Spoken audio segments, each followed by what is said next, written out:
ETF 장기 투자를 시작했다가 중간에 팔아버린 분들 생각보다 정말 많습니다. 어떤 분은 3년 넣다가 15% 찍히는 걸 보고 손절했고, 어떤 분은 5년 버텼는데 수익이 별로 없는 것 같아서 그냥 뺐습니다.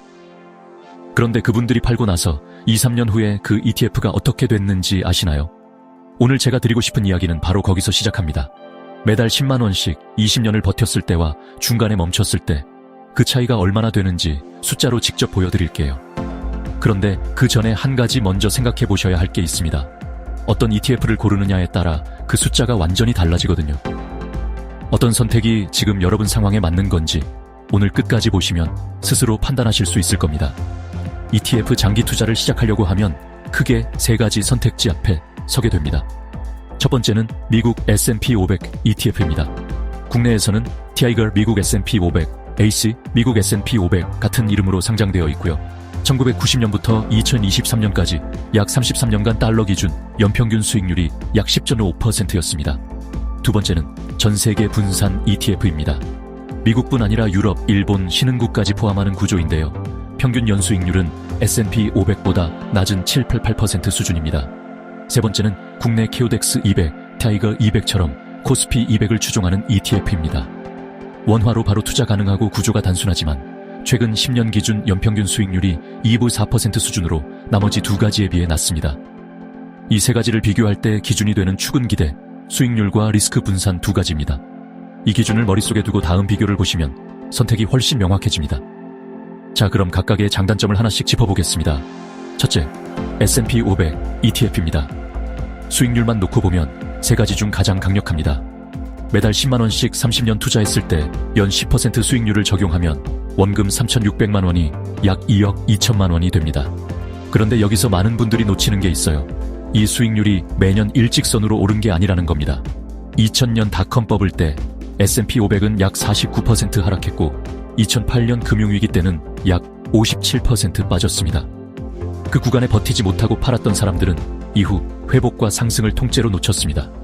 즉, 연 10%라는 숫자는 버틴 사람에게만 주어진 결과입니다. 둘째, 전세계 분산 ETF입니다. 리스크를 더 넓게 분산하는 대신 수익률이 상대적으로 낮습니다. 같은 조건 30년에 연 7%를 가정하면 원금 3,600만 원이 약 1억 2천만 원이 됩니다. S&P 500보다 1억 원 차이가 납니다. 그런데 미국 한 나라가 흔들릴 때 덜 흔들린다는 것, 그게 심리적으로 팔지 않고 버티게 만드는 힘이 되기도 합니다.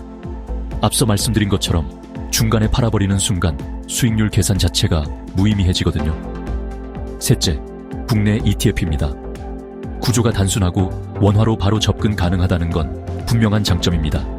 하지만 연 3% 수익률로 30년을 가정하면 원금 3,600만 원이 약 5,800만 원에 그칩니다. 같은 기간 물가 상승률이 연 2-3%라는 점을 고려하면 실질 수익은 거의 없다고 봐도 무방합니다.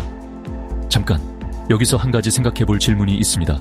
지금 이 숫자들을 보면서 2억이 먼저 보이시나요? 아니면 57% 하락이 먼저 보이시나요? 그 반응이 사실 어떤 ETF를 골라야 하는지보다 훨씬 중요한 신호입니다.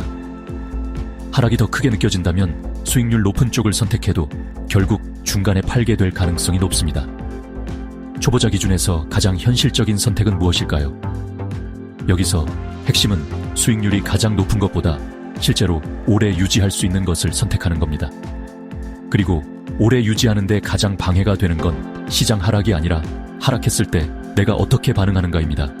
처음에 말씀드렸던 분들, 3년 넣다가 15%에 팔고 5년 버티다가 지쳐서 뺀 분들의 공통점이 뭔지 아세요? 자기가 얼마나 버틸 수 있는지 미리 계산하지 않고 시작했다는 겁니다.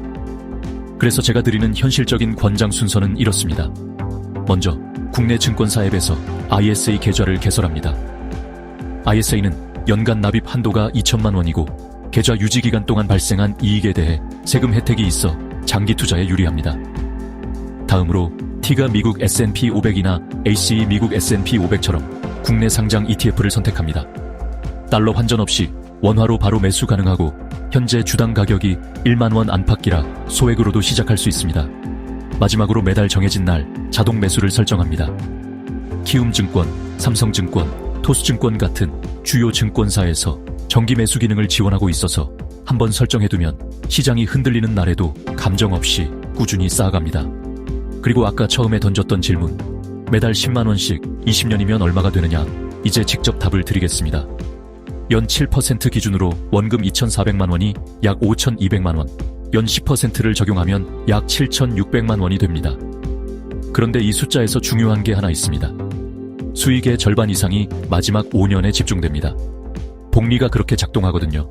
중간에 그만둔다는 건 가장 많이 불어나는 구간을 통째로 포기하는 겁니다. 마지막으로 주의사항 3가지입니다. 첫 번째, 과거 수익률은 미래를 보장하지 않습니다. S&P 500의 33년 평균 10%는 실제 역사적 데이터이지만 앞으로 30년이 동일할 근거는 없습니다. 두 번째, 환율 변동이 실질 수익률을 바꿉니다. 원화로 환산할 때 환율이 불리하게 움직이면 실제 수익이 줄 수 있고 반대로 커질 수도 있습니다. 세 번째, 중간 매도는 복리 효과를 처음부터 무너뜨립니다. 오늘 소개한 방식은 대부분의 초보 투자자에게 합리적인 출발점이라고 생각합니다. 다만 지금 6개월치 생활비 여유가 없거나 3년 안에 반드시 써야 할 목돈이 있다면 지금 이 순간 ETF 장기 투자는 여러분에게 맞지 않는 선택일 수 있습니다. 투자 가능한 기간이 실제로 얼마나 되는지, 그리고 중간에 반토막이 났을 때 버틸 수 있는지, 그 2가지 질문에 먼저 솔직하게 답해보시는 것, 그게 이 영상에서 제가 드리고 싶은 진짜 메시지입니다.